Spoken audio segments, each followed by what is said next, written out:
नमस्कार, स्वागत है हमारी खास पेशकश खास शख्सियत में। आज हमारे साथ मौजूद हैं नगर पालिका अध्यक्ष श्री विभु बंसल जी। आज इनसे जानेंगे कि इन्होंने शहर को नई दिशा देने का काम किया है और अपनी यात्रा में किन किन पड़ाव पर पहुंचे हैं और नगर के विकास के लिए क्या क्या कार्य किए हैं। सर, स्वागत है हमारी खास पेशकश खास शख्सियत में, आपका स्वागत है सर। नमस्कार सर, आप राजनीति में आए हैं, तो राजनीति में आने का कारण क्या रहा? राजनीति में जो मैं आया, मेरा अपना मानना है कि राजनीति, भारतीय जनता पार्टी की जब आदमी राजनीति करता है तो ये पद के लिए राजनीति नहीं होती है, दायित्व के लिए राजनीति होती है। तो मैंने एक्चुअली, मेरी दादी भारतीय जनता पार्टी से बहुत लंबे समय से जुड़ी रही। वो विश्व हिंदू परिषद दुर्गा वाहिनी में लगातार उन्होंने जो उसके अंदर काम किया, और राम मंदिर आंदोलन में उनका एक बहुत बड़ा योगदान था उसके अंदर। तो उससे कहीं ना कहीं मुझे प्रेरणा मिली, क्योंकि लगातार जब मैं अपने परिवार के अंदर देखता था तो मुझे कहीं ना कहीं प्रेरणा मिलती थी कि कुछ ना कुछ मुझे पिलखवा के लिए, कुछ ना कुछ मेरे को अपने समाज के लिए, हर वर्ग के लिए मुझे कुछ ना कुछ करना चाहिए। उसकी वजह से मैं राजनीति के अंदर आया। अच्छा सर, एक पहला अब हमारा दूसरा सवाल है सर, नगर पालिका अध्यक्ष जब आप बने तो आपको कैसा अनुभव हुआ कि पहली बार आप नगर पालिका अध्यक्ष बने? क्या आपकी प्राथमिकता थी, किन किन किन पॉइंटों पर आप काम करना चाहते थे? जब मैं नगर पालिका अध्यक्ष का, जब मुझे भारतीय जनता पार्टी ने टिकट दिया और मैं चुनाव लड़ा, तो मैं उस चुनाव के अंदर सिर्फ मेरा एक कंसेप्ट था, बिल्कुल क्लियर, मैं कह के चुनाव लड़ा था कि एक पैसा भी खाना मेरे लिए जहर खाने के बराबर है। और मैंने भगवान से, मुझे उसकी प्रेरणा मिली, लगातार मुझे अपने परिवार से संस्कार मिले, मुझे दादी से, मेरे फादर से मुझे वो लगातार संस्कार मिले। उस पर मैंने 100% उस पर अमल किया। मैं आज भी इस बात को कहता हूँ कि एक पैसा भी खाना मेरे जहर खाने के बराबर था। तो आज 2.5 साल लगभग मेरे कार्यकाल को हो चुका है। तो जब उस टाइम मैं चुनाव लड़ा तो मेरे सामने बहुत सारी उस टाइम पे समस्याएं थी। लोगों ने लगातार कई तरह के भ्रम मेरे बारे में फैलाए। तो उस पर मैंने प्रयास किया कि मैं ज़्यादा से ज़्यादा लोगों के से संपर्क में रहूं, ज़्यादा से ज़्यादा मैं लोगों की मदद कर पाऊं। जैसे कि पिलखवा के अंदर जब मैं चुनाव लड़ा तो 10 साल जो पिलखवा के गए, उसके अंदर विकास कार्य पिलखवा के अंदर बिल्कुल ठप थे। तो आज लगभग 2.5 सालों के अंदर हम लगभग 125 सड़कों का निर्माण हम पिलखवा के अंदर कर चुके। एक बहुत बड़ी समस्या थी, जो गड़ी के लिए जो रास्ता जाता है, जो एक अकरम मलिक का जगह थी, वहाँ नाले की बहुत बड़ी समस्या थी। उसको हमने बहुत प्यार से, उस काम को हमने सॉर्ट आउट कराया, जिसके अंदर कोई भी, हमने पिलखवा के अंदर तनाव भी नहीं होने दिया और वो काम हुआ।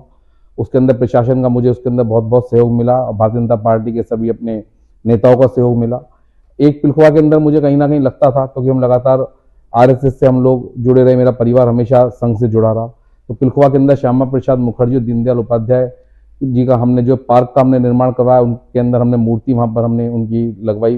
पिलखवा के अंदर ये सब चीज़ों की कहीं ना कहीं एक समस्याएं थी।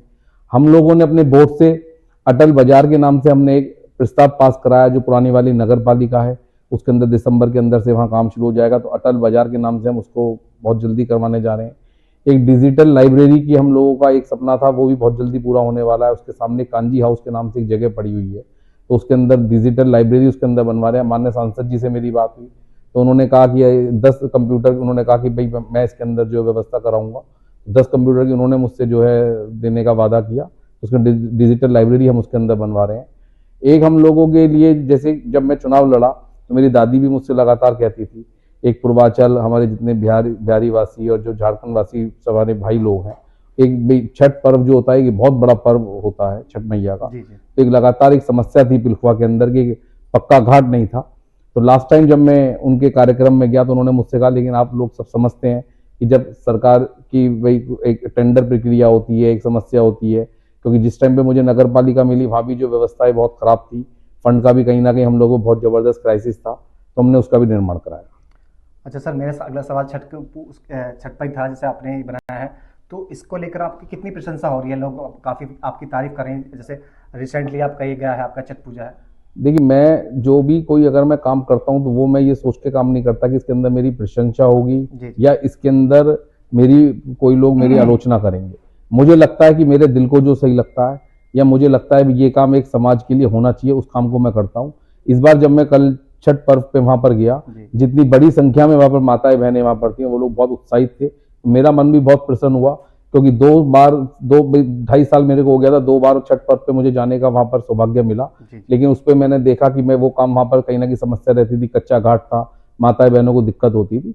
तो मुझे लगता है एक बहुत बढ़िया काम वहां पर वो हुआ है पिलखवा के लिए, और इसके लिए पूरा नगर पालिका का पूरा मेरा स्टाफ और सारे मेरे बोर्ड के मेंबर इसके बधाई के पात्र हैं। बिल्कुल सर, बिल्कुल।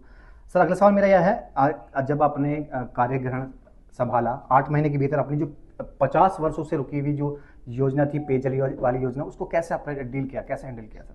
एक्चुअली जब मैंने जो है कार्यभार संभाला तो उसके बाद कहीं ना कहीं भी पेयजल की योजना लगातार पिलखवा के अंदर एक समस्या थी पानी की, तो उसके अंदर हम लगातार माननीय मुख्यमंत्री जी से और आदरणीय हमारे जो है आपके A.K. शर्मा जी हैं जो हमारे इसके नगर विकास मंत्री हैं, तो उनसे हम लोगों ने संपर्क किया, उनसे मैं मिला और हमने उनसे निवेदन किया कि पिलखवा के अंदर एक बहुत लंबे समय से जो है ये समस्या है, तो उसके लिए माननीय मुख्यमंत्री जी का मैं बहुत बहुत आभार करता हूँ। आदरणीय हमारे नगर विकास मंत्री A.K. शर्मा जी का भी आभार करता हूँ कि उन्होंने उसको सीरियसली लेकर बहुत जल्दी उन्होंने पिलखवा में इसको लागू करवाया। अच्छा सर, एक सवाल है सर, शहर की जनता आपकी बड़ी ताकत है, शिकायतों और सुझाव के माध्यम से क्या प्रेरणा रखने वाले हैं जो अपनी शिकायत और सुझाव दे सकें? मेरी जो ताकत है वो आपने बिल्कुल ठीक कहा, शहर की जनता है जी। क्योंकि शहर की जनता ने जिस तरीके से मेरे को मत दिए, जिस तरीके से भारी वोटों से मुझे चुनाव जिताया, तो उसके लिए तो मैं शहर की जनता का हमेशा जीवन भर में ऋणी रहूंगा।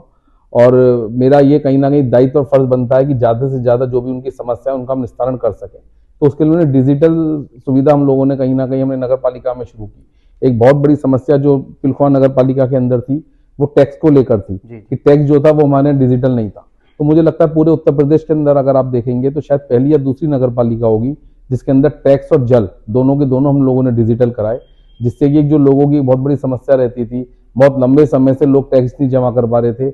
जिस टाइम पर मैं इस दायित्व को मैंने संभाला तो उस टाइम पे लगभग 700 फाइल थी, जो वोटेशन की फाइल, जो नाम चेंज नहीं हो रहे थे लोगों के, वो फाइलें थी, तो हमने उसका तुरंत उनका निस्तारण कराया। मुझे लगता है कि आज के टाइम में कोई भी फाइल पेंडिंग नहीं है। अच्छा सर, युवा और महिलाओं को नगर विकास से जोड़ने के लिए क्या पहल है आपकी? युवा और नगर के महिलाओं को विकास से जोड़ने के लिए लगातार भारतीय जनता पार्टी की जो भी योजनाएं चल रही हैं, जो भी आज के टाइम में सरकार की योजनाएं चल रही हैं, माननीय मुख्यमंत्री जी, आदरणीय हमारे यशस्वी प्रधानमंत्री मोदी जी की जो योजनाएं चल रही हैं, उन योजनाओं को धरातल पर लाने के लिए लगातार नगर पालिका उसके लिए प्रयासरत है। आज आप देखते हो जो रेडी पटरी वाले हमारे भाई हैं, तो उनको जो आपका लोन की सुविधा है वो लगातार सरकार उसके अंदर मुहैया करा रही है। महिला सशक्तिकरण जो कार्यक्रम है वो लगातार हम लोग उसके ऊपर वर्कआउट कर रहे हैं। तो ज़्यादा से ज़्यादा पेंशन योजना, आपके जो जितना भी आप समझिए जो प्रधानमंत्री आवास योजना, तो ज़्यादा से ज़्यादा लोगों को हम उसके अंदर उसकी सुविधाओं का लाभ मिल सके, उसके लिए नगर पालिका लगातार प्रयासरत है। और सरकार जिस तरीके से आपने देखा 2014 के अंदर हमारे यशस्वी प्रधानमंत्री मोदी जी के नेतृत्व में सरकार बनी और 2017 में हमारे यशस्वी मुख्यमंत्री आदरणीय योगी जी के नेतृत्व में सरकार बनी, तो उससे पहले के भारत में और उसके बाद के भारत में आप लोगों ने देखा कि क्या फर्क आया है। जो आज डिजिटल की आज बात हम लोग करते हैं, जो पहले पैसा जो ऊपर से आता था, तो हमारे देश के एक नेता ने उस टाइम पे कहा था कि ऊपर से 100 रुपए चलते, नीचे आते आते वो जो है 10 से 15 रुपए रह जाते हैं। तो आदरणीय मोदी जी और योगी जी ने इस काम को करके दिखाया कि आज सारा का सारा जो ऊपर से फंडिंग होती है वो सीधा का सीधा अकाउंट में पैसा पहुंचता है, जिससे बीच में जितने बिचौलिया सिस्टम था वो खत्म करने का काम आदरणीय मोदी जी और योगी जी ने किया। बिल्कुल सर, बिल्कुल सर। एक सवाल है हमारा सर, हर विकास कार्य जो आप विकास कार्य करते हैं उसमें कुछ ना कुछ चुनौतियां आती हैं, तो उन चुनौतियों को कैसे हैंडल करते हैं? जो विकास कार्य हम लोग करते हैं उसमें जो चुनौतियां आती हैं, उसके लिए जो सबसे बड़ा जो एक माध्यम होता है वो एक जनता होती है, जो जनता का प्यार, जनता का लगाव आपको मिलता है। और मेरी बहुत बड़ी जो ताकत है वो मेरा बोर्ड है। जो आज हमारे 25 सभासद हैं वो मेरा परिवार है। उसके अंदर हमने ये नहीं देखा कि भारतीय जनता पार्टी कितने सभासद जीत कर आए, कौन किस धर्म से जीत कर आया। मैंने ईमानदारी से 25 के 25 वार्डों में हमने काम करने का प्रयास किया, वो काम हमारा लगातार जारी है। तो बोर्ड मेरी बहुत बड़ी ताकत है, जिसकी वजह से हम पिलखवा के अंदर विकास कार्य कर पा रहे हैं। बिल्कुल सर। सर, आने वाले समय में आपका विजन क्या है नगर पालिका को बेहतर बनाने के लिए? नगर पालिका को बेहतर बनाने के लिए हम लगातार संपर्क में हैं। उसके अंदर हम प्रयास कर रहे हैं कि ज़्यादा से ज़्यादा जो योजनाएं हैं वो हम पिलखवा के अंदर लागू करवा सकें। और उसके लिए लगातार हम लोग उसमें संपर्क और टच में लगातार बने हुए हैं। जैसे कि मैंने आपको भी बीच में बताया था कि हम लोगों ने सारा डिजिटल किया, हमने सारा ऑनलाइन किया टैक्स और वो। तो लगातार नगर पालिका के अंदर जैसे संतुकगढ़ी वाला जो हमारा एरिया पड़ा हुआ है उसके अंदर हम लोग अमृत सरोवर की प्लानिंग वहाँ पर कर रहे हैं। पुरानी वाली नगर पालिका में मैंने आपको बताया कि अटल बाजार की हम लोग प्लानिंग कर रहे हैं। और हम लोगों ने कान्हा गौशाला के नाम से बजरंगपुरी में हमारी एक जगह पड़ी हुई है, तो उसके अंदर हम लोग एक बड़ी गौशाला बनाना चाहते हैं, क्योंकि अभी जो गौशाला बनी हुई है नगर पालिका की उसके अंदर स्पेस बहुत कम है। तो मुझे लगता है गौवंश जो हमारी गौ माता है, जिसको जो हमारे लिए पूजनीय है, तो वो कहीं ना कहीं जो सड़कों पे सब उसका एक समस्या रहती है, तो 400 से 500 की हम लोग एक गौशाला का निर्माण करना चाह रहे हैं, जो काम बहुत जल्दी शुरू होने वाला है। बिल्कुल सर। सर अंतिम सवाल है मेरा, आपका जो संपर्क है बड़े बड़े नेताओं से होता है, तो इसके पीछे क्या राज है? आप नेताओं से मिलते हैं तो क्या बेनिफिट होने वाला है? वसीम जी, इसके पीछे जो है कोई भी राज नहीं है। जी मैं 2003 के अंदर जिला मंत्री में युवा मोर्चा बना। मैंने आपको बताया था कि मेरी जो दादी जी, थी जी। कमला बहन जी, वो जी। पहली जिला अध्यक्ष थी महिला मोर्चा की। जी जी जब ये गाजियाबाद, हापुड़गढ़ सब ये पूरा एक जिला होता जी था, जी तो मुझे वहाँ से कहीं ना कहीं प्रेरणा मिली। तो लगातार संपर्क में मेरा, मैं छोटा था उनके साथ जब मैं जाता था, चाहे राम मंदिर आंदोलन हो, चाहे हमारे जो है देश के यशस्वी प्रधानमंत्री रहे स्वर्गीय अटल बिहारी वाजपेयी जी, चाहे आडवाणी जी, जो आदरणीय आडवाणी जी, तो लगातार हम लोग कहीं ना कहीं, मैं उनके साथ जाता था। मैं छोटा था बचपन में, कहीं से मुझे वो प्रेरणा मिलती थी। तो उस वजह से भी 2003 में हम जिला मंत्री युवा मोर्चा बने। उसके बाद जो मुझे प्रदेश कोषाध्यक्ष का दायित्व मिला युवा मोर्चा में, उसके बाद प्रदेश उपाध्यक्ष मिला। उसके बाद मैं फिर 3 बार से क्षेत्रीय सहसंयोजक हूँ व्यापार प्रकोष्ठ। तो लगातार कहीं ना कहीं हम पार्टी का काम लगातार हम कहीं ना कहीं कर रहे हैं। तो उस वजह से संपर्क सब आला कमान से, सब बड़े नेताओं से रहता है, उस वजह से सबसे भेंट होती रहती है। जी जी।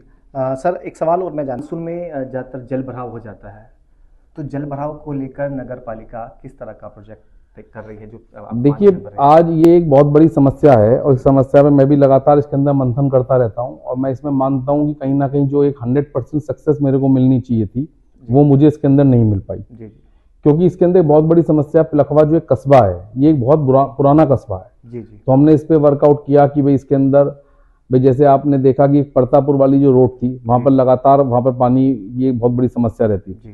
तो हमने उस टाइम पे, हमारे जो आदरणीय हमारे उस टाइम पे सांसद थे जनरल वीके सिंह जी, तो उनसे हमने निवेदन किया। उन्होंने उस टाइम पे NHI से जो है पिलर नंबर 3 से लेकर पिलर नंबर 12 तक की हमें NOC दिलवाई और हमने उस नाले का निर्माण करवाया, जिससे बहुत बड़ी समस्या कहीं ना कहीं हल हुई। उसके अलावा लगभग जितने भी नाले हैं, जितने भी नालों के अंदर भी सफाई की व्यवस्था है, जो पहले साल 1.5 साल में नहीं होती थी, वो लगभग हम साल के अंदर 4 बार हम उन नालों की प्रॉपर सफाई की व्यवस्था हम लोगों ने कराई। हमने एक नाला गैंग हमने उसके अंदर बनवाया। भाई आप लोग देखते थे जितना पानी हम लोगों को मिलता है, इस पानी के अंदर भी इन टंकियों की सफाई नहीं होती थी। जब इस टाइम पे मैंने ये दायित्व संभाला, तो 2 साल से हमारे यहाँ टंकी साफ नहीं हुई थी। तो हमने उसका सिस्टम बनाया कि 6 महीने के अंदर हर टंकी की सफाई हो, जो प्रॉपर लोगों को सही जल मिल सके। लेकिन जो जल निकासी वाली आपने समस्या की, वो सबसे बड़ी समस्या ये रहती है कि लोगों के जो घर हैं वो नीचे हो गए। अगर आज नालियां क्योंकि गहरी हो गई हैं, अगर हम उन नालियों को तोड़कर दोबारा बनाते हैं, तो एक बहुत बड़ा तबका ऐसा है, बहुत बड़ा एरिया ऐसा है जिसके अंदर समस्या आती है कि लोगों के घर नीचे हो जाएंगे नाली बनाते ही। तो इसी वजह से अभी इसका सॉल्यूशन हम लोग नहीं निकाल पाए।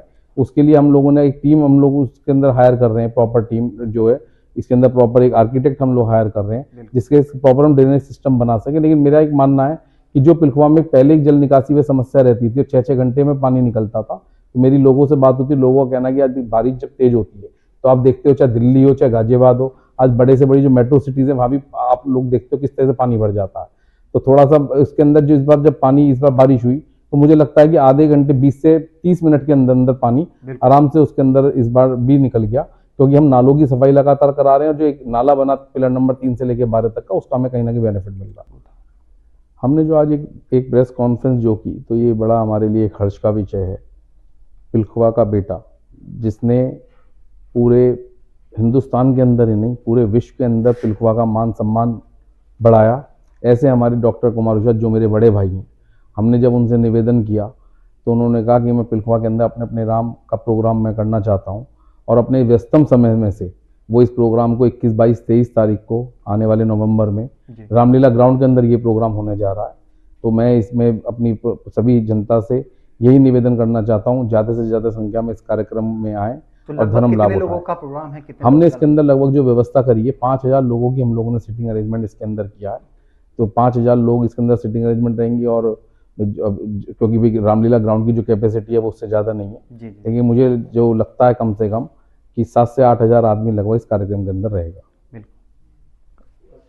ने हमारे आप सब भाई लोगों को बस मैं ये कहना चाहता हूँ, माताएं बहनों को, कि आपको मैं नमन करता हूँ, और जो सहयोग, जो प्यार मुझे लगातार आपका मिल रहा है, जो आप लोग मेरी ताकत हो, जिसकी वजह से लगातार हम लोग पिलखवा के अंदर विकास कार्य कर पा रहे हैं, मैं आपको विश्वास दिलाता हूँ कि जो भी आगे किसी का कोई भी समस्या होगी, मैं आधी रात आप लोगों के साथ खड़ा हूँ। इन्हीं शब्दों के साथ अपनी वाणी को विराम देता हूँ। जय हिंद, जय भारत। तो